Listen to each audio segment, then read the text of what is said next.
नमस्कार साथियों, स्वागत है एक और वीडियो में। दोस्तों, सोयाबीन की बोनी हमारी लगभग सभी किसानों की हो गई हो, ऐसी आशा करता हूं मैं। ये खेत जो आपको मैं दिखा रहा हूं, ये मेरी 15 दिन की बोनी हो चुकी है। और दोस्तों, किसान की बोनी अगर तरीके से जम जाती है तो ये मान सकते हैं आपके उसने आधी जंग जीत ली है। लेकिन साथियों, अभी भी चुनौती समाप्त नहीं हुई है, क्योंकि हमारे किसानों के सामने जो सबसे बड़ी समस्या आती है, बोनी अच्छी जमने के बाद, सोयाबीन अच्छा उगने के बाद, वो सबसे भारी समस्या है खरपतवार की। दोस्तों, जिस प्रकार से आप इस खेत में देख रहे हैं, ये चौड़ी पत्ती का खरपतवार यानी कि दिवालिया बोखनी, ये इस प्रकार का घास यदि आपके खेत में भी है तो मैं आपको इस वीडियो में पूरी जानकारी दूंगा कि आपको शुरुआत में कौन सी दवा डालना है, जिससे कि आपके सोयाबीन पे बिल्कुल भी झटका ना लगे। दोस्तों, दवाई मार्केट में बहुत है और सब वही दवाई है, पुराने टेक्निकल वाली, जो बहुत वर्षों से चलता आ रहा है। जो टेक्निकल, वही टेक्निकल वाली दवाई है और हम लोग डालते हुए चले भी आ रहे हैं। लेकिन कोई सी दवाई नए नए पैकिंग में और नए नाम से आ जाने से कोई उसमें टेक्निकल चेंज नहीं होता है, ये बात तो हमें समझना पड़ेगी। तो दोस्तों, ये देखिए आप, जिस प्रकार से मैं आपको ये सोयाबीन का खेत दिखा रहा हूँ, इसमें जो मैंने इस्तेमाल करा है वो आपको बता दूं। और अभी इसको मात्र सिर्फ और सिर्फ इस्तेमाल करे हुए तीसरा दिन हुआ है और आप सोयाबीन में देख सकते हैं कि आपको 1% भी कहीं से आपको इसमें सोयाबीन में झटका नज़र नहीं आएगा, यानी कि सोयाबीन आपको बैठा हुआ नज़र नहीं आएगा। यदि इस प्रकार की सोयाबीन की स्थिति रहती है शुरुआत में और इस प्रकार से हम खरपतवार का मैनेजमेंट करते हैं तो दोस्तों, निश्चित रूप से हमारा उत्पादन अच्छा आता है। अब देखिए, आप भी अपने खेत पर जाएंगे और यदि आप देखेंगे विशेष तौर से कि सिर्फ चौड़ी पत्ती का घास मेरे खेत में ज़्यादा है, तो फिर मुझे क्या इस्तेमाल करना चाहिए शुरुआत में अपने विवेक से। तो दोस्तों, आपको जो चीज़ें मैंने करी है, जो प्रैक्टिकल मैंने मेरे खेत में करा है, इसमें आज से 3 दिन पहले काफ़ी ज़्यादा मात्रा में मुझे चौड़ी पत्ती का घास दिख रहा था और अब बहुत ही कम मात्रा में, आपको भी दिखा दूं मैं, ये इस प्रकार से दिख रहा है। तो दोस्तों, धीरे धीरे करके ये घास अब खत्म होने की कगार पे है, यानी कि इसको पूरी तरह से रिजल्ट देने में 6 से 7 दिन लगेंगे। अब उस 7 दिन में हमें ये घास, चाहे आप ये थोड़ा हमें हरा दिख रहा होगा थोड़ा बहुत, लेकिन ये धीरे धीरे करके गलेगा और धीरे धीरे करके ख़त्म होगा। यानी कि हर रोज़ जब हम खेत पे जाएंगे तो हमें ये घास कम नज़र आएगा। तो दोस्तों, इसमें अब मैं चलिए आपको बता देता हूँ कि मैंने इसमें कौन सी हर्बिसाइड का इस्तेमाल किया है। तो दोस्तों, जैसे ही मैंने देखा कि मेरे खेत में पूरा घास चौड़ी पत्ती वाला है, तो मुझे किसी और दवा को मिलाने की आवश्यकता है ही नहीं। यानी कि हम जब 2-3 प्रकार की दवा मिलाते हैं, 4 प्रकार की दवा, तो निश्चित रूप से साथियों, सोयाबीन पे एक भारी झटका लगता है। और आप लोगों ने देखा होगा कि जिस प्रकार से सोयाबीन पे झटका लगता है, सोयाबीन पीला होता है, कहीं कहीं तो ऐसी स्थिति बनती है कि किसान मित्रों ने 3-4 तरह की दवा मिलाकर डाल दी और हेवी डोज डाल दिया खरपतवार के चक्कर में, तो सोयाबीन पूरी तरह से नष्ट हो गया। फिर उसी सोयाबीन को उठाने के लिए वो तरह तरह का टॉनिक वगैरह, खाद, यूरिया जो भी है वो उसका इस्तेमाल करता है। तो दोस्तों, भारी मात्रा में एक तो पैसे की बर्बादी होती है और सोयाबीन हमारा उतना अच्छा उत्पादन नहीं देता है, हम कितनी भी कोशिश कर लें। दोस्तों, इस सोयाबीन के खेत में मैंने सिर्फ और सिर्फ डाली है सिंगल क्लोबिन। तो सिंगल क्लोबिन का रिजल्ट आपको बहुत शानदार मिलता है और 6 से 7 दिन में आपको उसका रिजल्ट बहुत अच्छा मिलता है।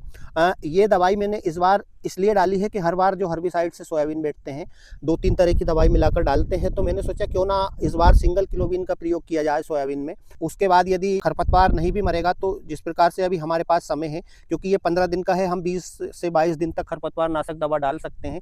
सिंगल क्लोबिन का कोई इतना खर्चा भी नहीं है सोयाबीन में कि भाई हमें डबल से फिर वापस से उतना ही खर्चा करना पड़ेगा। दोस्तों, काफ़ी सस्ती दवाई है और काफ़ी अच्छा रिजल्ट आता है इसका। ये मैंने डालकर देखी है। तो एक बार आप भी यदि इस प्रकार का चौड़ी पत्ती का आपके खेत में चारा है तो आप सिंगल क्लोबिन का प्रयोग बड़े आराम से कर सकते हैं। आपका चौड़ी पत्ती का जितना भी खरपतवार है सिंगल क्लोबिन से ख़त्म हो जाएगा। तो दोस्तों, अब मैं आपको बता दूं कि हमें सिंगल क्लोबिन डालनी कितनी है। साथियों, बहुत कम मात्रा में उसका डोज रहता है, यानी कि एक जो सिंगल क्लोबिन का पाउच रहता है, वो सिंगल क्लोबिन का पाउच 1 एकड़ के लिए पर्याप्त है। यानी कि आप 1 एकड़ में यदि डाल रहे हैं तो 1 पाउच आपको डालना है सिंगल क्लोबिन का। और साथियों, उसमें पानी की मात्रा हमें थोड़ी सी अच्छी ले लेनी है। यानी कि जहाँ पर आप आपके खेत में जो पेट्रोल वाली टंकी रहती है उससे यदि आप डाल रहे हैं तो फिर आपको 5 से 6 पंप लगाने पड़ेंगे 1 एकड़ में, और अच्छे से उसका घोल बनाकर और आप छिड़काव कर दीजिएगा। तो आपको इस घास से तो पूरी तरह से 100% इसकी छुट्टी होने वाली है। और दोस्तों, उसके बाद यदि हमारा आपके खेत में समा वगैरह है या थोड़ा सकड़ी पत्ती का घास है, तो उसके बाद में जिस प्रकार से हम इससे डालने के बाद में 10 से 15 दिन बाद हम जो स्प्रे करेंगे, वो करेंगे, एक कीटनाशक का स्प्रे करेंगे। उसमें आप हल्की फुल्की सकरी पत्ती वाली दवाई मिलाकर, जैसे सेंचुरन वगैरह है, गेलेन, टर्गा सुपर, बिप सुपर, जो कि सोयाबीन पे बिल्कुल भी झटका नहीं देती है, तो वो वाली दवाई आप उसमें, इल्ली वाली दवाई जो हम डालेंगे उसमें मिला करके डाल देंगे तो हमें अच्छा खासा रिजल्ट मिल जाएगा। जो सकड़ी पत्ती का घास है वो नॉर्मली किसी भी दवाई से ख़त्म हो जाता है। खास समस्या रहती है हमारा चौड़ी पत्ती के घास की, जो बोखना बोखनी रहता है, दिवालिया घास रहता है, बांसिया घास रहता है उसकी, तो वो आपको सिंगल क्लोबिन से पूरी तरह से समाप्त हो जाएगा। तो आप इस प्रकार से एक बार ये प्रैक्टिकल करके देख सकते हैं आपके खेत में। रिजल्ट में मेरे खेत का आप लोगों को दिखा ही रहा हूँ कि ये आपके सामने है, बिल्कुल ओरिजिनल वीडियो है खेत पर से। साथियों, इसमें 5 से 6 दिन पहले बहुत ज़्यादा मात्रा में घास दिख रहा था, लेकिन उसको डालने के बाद यानी कि आज इसमें पूरा तीसरा दिन है, 3 दिन में आपको रिजल्ट ये इस प्रकार से है। सिंगल क्लोबिन पहले भी हम डालते थे और काफ़ी अच्छा रिजल्ट उसका रहता था। और इस प्रकार से यदि आप सोयाबीन की खेती में खरपतवार नियंत्रण का इस्तेमाल करते हैं, अपने विवेक से काम लेते हैं और जो घास हमारे खेत में है यानी कि जिस प्रकार का घास है आप उसको समझकर और उस प्रकार की दवाई का यदि इस्तेमाल करते हैं, तो साथियों आपके सोयाबीन बैठेंगे नहीं बिल्कुल भी। आपके सोयाबीन की ग्रोथ बिल्कुल भी नहीं रुकेगी और सोयाबीन का उत्पादन काफ़ी शानदार आएगा। तो साथियों, सोयाबीन के वीडियो मैं चैनल पे डालते रहता हूँ, समय समय पर आप लोगों को जानकारी देता हूँ, तो कृपा करके आप इस चैनल को सब्सक्राइब कर लीजिएगा और बेल आइकन को प्रेस जरूर करना, क्योंकि दोस्तों वीडियो तो मैं डालता हूँ लेकिन आप लोगों को वो वीडियो टाइम पे मिल नहीं पाते हैं, क्योंकि आपके पास उसका नोटिफिकेशन नहीं आता है।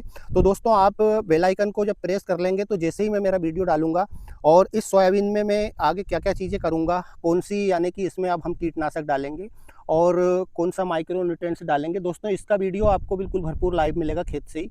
तो आप कृपा करके चैनल से जुड़ जाना ज़रूर। दोस्तों, ये थी छोटी सी जानकारी, क्योंकि हर्बिसाइड दवाई से मैंने देखा बहुत सारे किसान मित्रों के सोयाबीन बहुत काफ़ी मात्रा में डैमेज होते हैं और हर साल होते हैं, हम देखते हैं। तो मैंने कोशिश करी है कि यदि आपके खेत में इस प्रकार का घास है तो फिर आप उसको एक बार सिंगल क्लोबिन से ट्राई कर सकते हैं। उसके बाद में देखेंगे हम यदि हमारा चौड़ी पत्ती का घास जैसे समा अब आपको इसमें दिख रहा है, जैसे ये थोड़ा एक पेड़ में आपको दिखा दूं, ये इस पर इसका कोई इफेक्ट नहीं हुआ है, यानी कि इस पर इसने कोई असर नहीं किया है। तो दोस्तों, ये बहुत कम मात्रा में रहता है, तो इसके लिए तो हम सेंचुरियन है, जैसे टाटा की अपटर्न वगैरह आती है और बिप सुपर, टर्गा सुपर, जो पुरानी दवाएं हैं टेक्निकल सब में दोस्तों आप ध्यान रखिएगा कि वो का वही है पुराना, तो इस पे काम कर जाएगी। जब हम इल्ली की दवा का स्प्रे करेंगे उसमें मिलाकर उसको डाल सकते हैं बड़े आराम से, तो ये वाला घास भी खत्म हो जाएगा। तो दोस्तों, मैंने कोशिश करी है आप लोगों को खेत से एक छोटी सी जानकारी देने की। और मेरे हर्बिसाइड का मेरे बहुत सारे किसान मित्र पूछ रहे थे कि साहब आप कौन सी हर्बिसाइड का इस्तेमाल करते हैं, तो दोस्तों मैंने आपको खेत से एक लाइव वीडियो बनाकर बताया है कि मैंने इसमें ये डाला है। आप भी एक बार ये ट्राई कर सकते हैं, कोई दिक्कत नहीं है, इसमें कोई ज़्यादा खर्च नहीं है। तो साथियों, मिलता हूँ बहुत जल्द एक और वीडियो में नई जानकारी के साथ। तब तक के लिए जय जवान जय किसान, धन्यवाद।